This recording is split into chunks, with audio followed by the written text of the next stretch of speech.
What's up, guys? It's Nitrick from nitrick.com, and today I'm going to be talking about the four biggest pre-flop raising pitfalls in online poker. That's a mouthful right there. Um, Basically, I play online poker a lot, and I see a lot of players that are really loose passive and do a lot of mistakes when it comes to raising. And I feel that a lot of these players are coming from live poker. That they play a certain way at their casinos, and then they try out online poker, and they get completely slaughtered because you should play the two games slightly differently, and a lot of it has to do with raising pre-flop. So let me go ahead and talk about the four biggest things that I see. Live players who play online raise too big. Now, when you're playing live poker, you can raise, like, let's say you're at a 1-2 game, you could raise it up to, like, I don't know, $15, and you'll get calls all around the table. And that's really good because you can just play a really tight range of value hands, and if you have a strong hand, a bunch of people will call, and you get a ton of value pre-flop. Now, if you're online and you raise it a ridiculous amount, like 7 or 8 BBs, you're just pretty much wasting money. Like, everyone's gonna fold unless they have a super strong hand, and then they're gonna own you. You're gonna raise it up 8 big blinds. They're gonna make it 30 big blinds or something, and what do? It's really gross. You're pretty much just wasting money. I'm really bad at math, but I think I got this right. If you raise it to 8 big blinds per 100 to steal, like, let's say you're on the button and you steal, so you're going to risk 8 big blinds to win 1.5 big blinds, and that's giving you 5.33 to 1 on your steal, and that's pretty bad. That means that you should be rarely bluffing. It should be tons of value, assuming that people actually play back at you with worse value hands. Now, let's say that you're a smart thinking regular opponent, and you know that people like to fold a lot out of position, and you're in position and you have a wide range, so you can go ahead and open it up 2.5 big blinds on the button. Some people raise it 3 or 4 big blinds, and that's perfectly okay as well.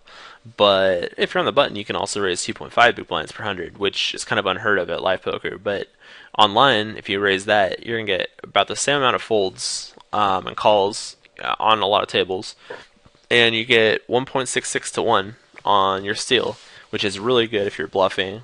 And if you have a value hand, it's kind of good also because in theory they should be able to call with a wider range out of position, and you can play in position against a slightly wider range.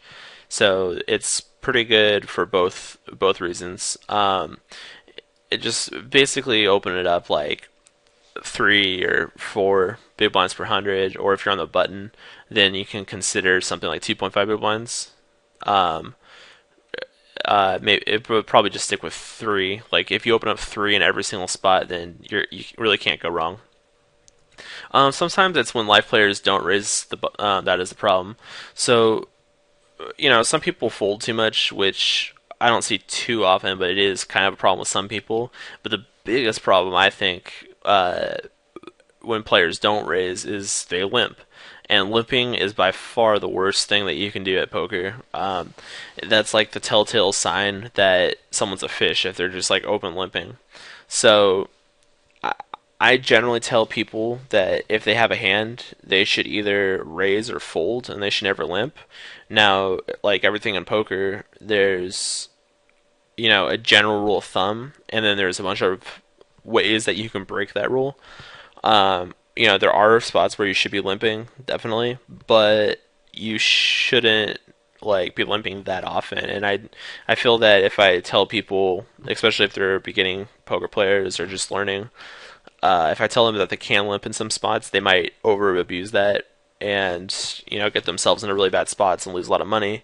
So if you're kind of a beginning poker player or just kind of getting used to things, you should just strongly consider only raising or folding and never calling pre-flop. And you're gonna go a long way with that, I think. So anyway, if you see someone limping, that's gonna be a big deal. We'll go over that in item number 4.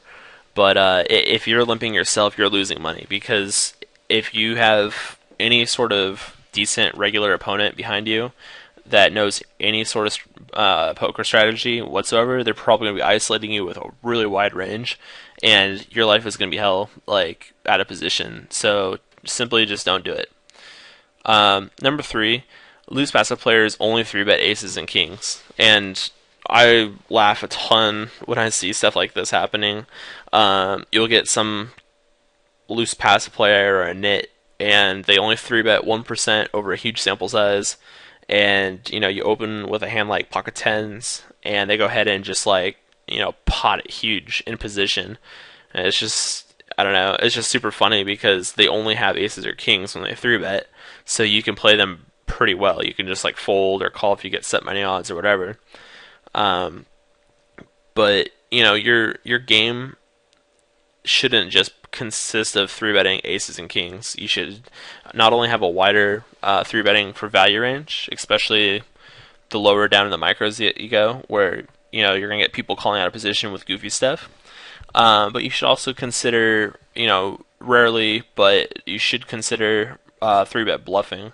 Now, when you're in the micros, you shouldn't be doing this very often, but there are certain situations where you should three bet bluff. It's not necessary, but it's one of those things that it can really increase your win rate over the long run if you incorporate some three bet bluffs in good spots. On top of that, it also makes you a very hard opponent to play against because you're starting to balance your range. You're not just going to only have value. So let's move on to number four. Players often don't isolate enough in position, and this is what I was kind of referring to earlier. When there's limpers, you need to relentlessly isolate them with a huge value range, and that's very, very important because you're in position and you're going to have a strong hand relative to someone's open limping range. Their hand isn't strong enough to raise, so there's going to be a ton of hands that you can have that you can raise profitably for value.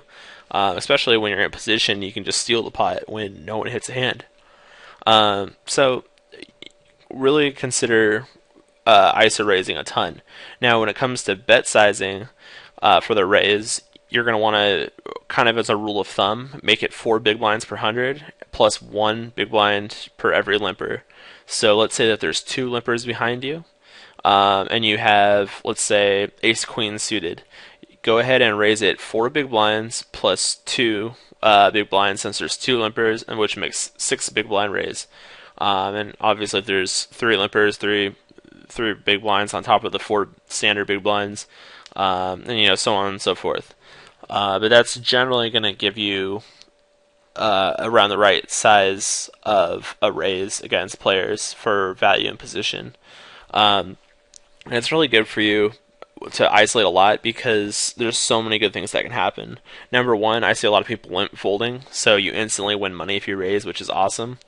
The other situation I see is you raise, they call, and then they check fold the flop, which is awesome for you again because you win a lot of money. And then another option is you hit a hand and they check call, and you own them with like a pair, or if you hit a straight or a flush or whatever, just value on them. You're in position and you can play very easily against them. Now, one kind of word of caution about ISO raising a lot is there might be people behind you, and that's something that you want to consider.